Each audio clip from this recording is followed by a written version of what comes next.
Hi, I'm Jet Set with the leaderboard, and we've got a sweep! Go grab a few B sodas for keeping playtime at bay, and whatever you do, don't run in the hall or it'll be detention for you. As Baldi would say, now it's time for everybody's favorite subject, math. Just kidding. It's time for 7 facts about, that's right, Baldi's Basics. Looks like it's sweeping time!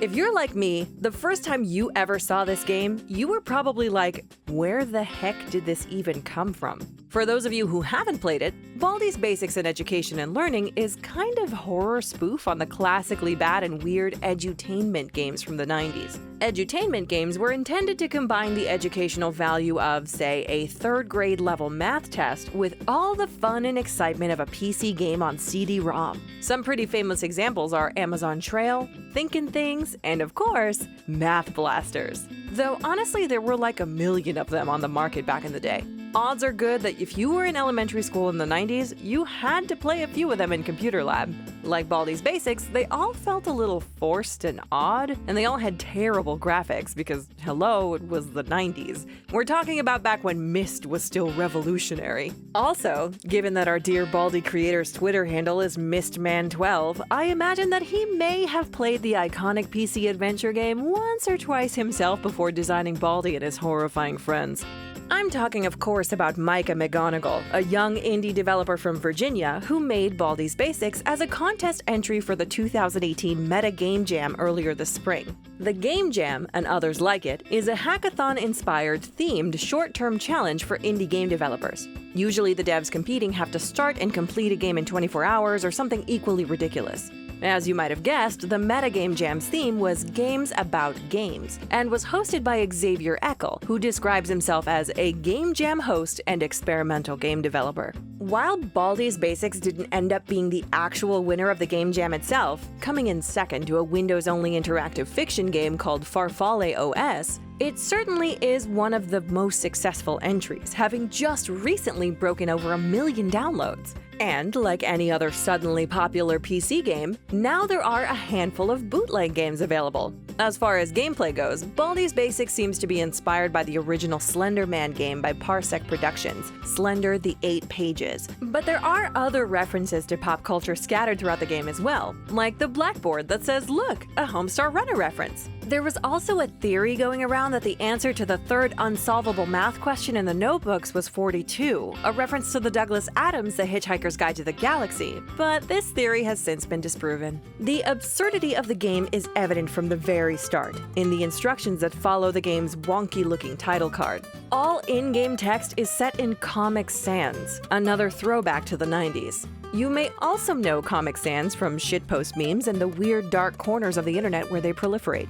For some, Comic Sans may be the most terrifying part of this game. The description for the game's objective is riddled with typos and offers a nonsensical explanation for why you're even in the game. Your friend has left all his note booze in school, but he doesn't have time to go get them because if he does, he'll be late for eating practice. Brackets. Yeah, I just can't. From there, you're left to wander the halls of Here School to complete your quest.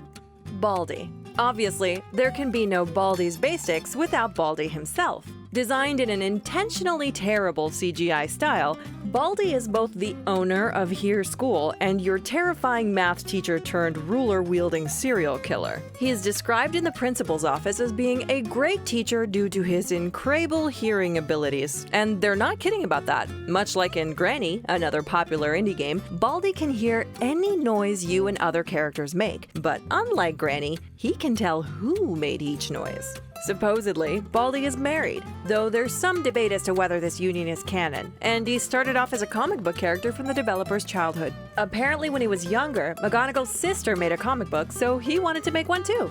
So of course he came up with a deeply unsettling math teacher. On Twitter, he says of his creation, "The comic was called Baltimore because Baldi was bald, his name was Baldi, he always wanted more food, I want more, or something, and he lived in Baltimore, and because I had horrible ideas as a kid."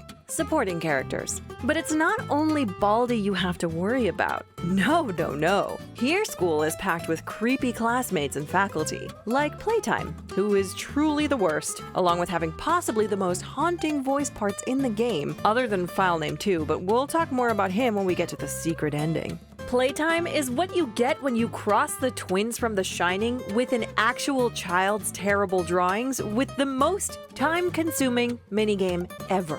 If she catches you, which is pretty likely given that she's the only character that always moves faster than your highest running speed, she'll make you jump rope with her, making you an easy target for Baldi's wrath. Then of course there's First Prize and Gotta Sweep, who are rather pushy, though sometimes Gotta Sweep is incredibly helpful and will whisk someone like Playtime or even Baldi off in the distance and away from you. Gotta Sweep was actually supposed to be a human, much like Principal of the Thing, but according to one of McGonagall's tweets, he ran out of time and just decided to model Gotta Sweep after his own broom instead. Then there's Arts and Crafters, everyone's favorite giant sock puppet with googly eyes. Arts and Crafters is totally fine until you get all 7 notebooks, then he's a pain in the ass, teleporting you and Baldi into the same room and making himself invisible if you get too close. But the characters who feel most like obstacles, aside from the super annoying Playtime, are It's a Bully and the Principal of the Thing. It's a Bully is, well, a bully. The massive potato-like monstrosity blocks your way until you have something good to give him. Meanwhile, the Principal of the Thing will lock you away in detention if he catches you running in the hall or bullying Playtime or First Prize by damaging them with safety scissors. The Principal of the Thing is also designed to look like the game's developer. There's apparently a glitch that allows you to run without the Principal of the Thing catching you. You just tap shift while running. Pretty handy since the Principal of the Thing is the only character who's immune to Bee Soda. Speaking of which, let's talk a little about the items in Baldi's Basics, otherwise known as your saving grace in Cure School. There's Bee Soda, which of course pushes away any character that you don't want to come in contact with, except Principal of the Thing.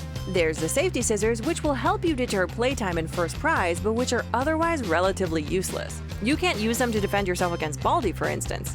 I guess it would be hard to attack somebody with safety scissors, but hey, if I were being chased by a psychotic school teacher, you better believe I'm coming at him with everything I've got. Anyway, good thing there's Baldi Anti-Hearing and Disorientating, which is a tape that you can put into the tape player in one of the faculty rooms to temporarily distract Baldi. Or there's the alarm clock, which you can use for kind of the same purpose. As long as the alarm clock is sounding, he'll pay attention to it and not to you. And you can always use the quarter Baldi gives you at the beginning of the game on the noise phone, which will have the same effect. Then there's WD No Squee, clearly a ripoff of the real-world lubricant WD-40. Surprise, surprise, it'll make your doors quieter. Or, to put it more clearly, if you apply the WD No Squee to any door, Baldi will not hear it open and close.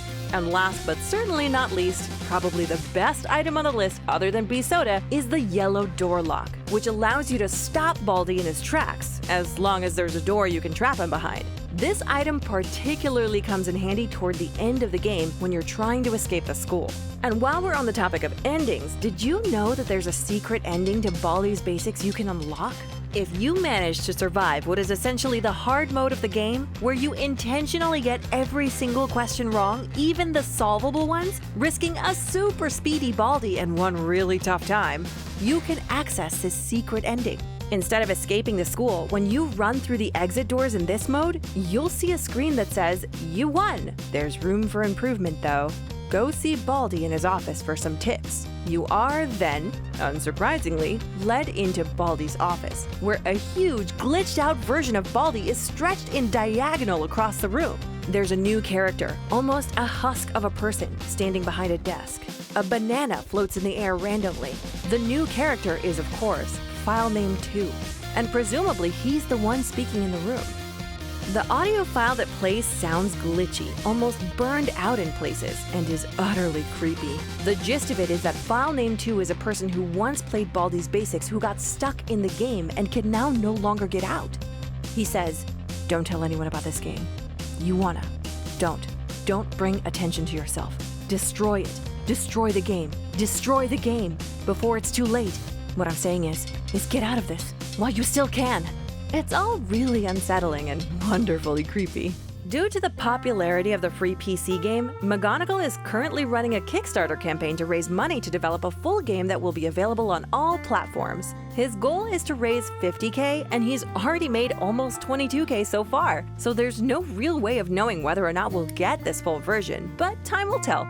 In the meantime, McGonagall has developed a free demo of a kind of sequel called Baldi's Basics Field Trip, wherein the player gets on a bus with Baldi in order to go on a camping trip. The main challenge is that you have to go around collecting firewood to keep the fire burning. If you let the fire die down, then Baldi will come after you. And because it's the forest, there's nowhere to hide.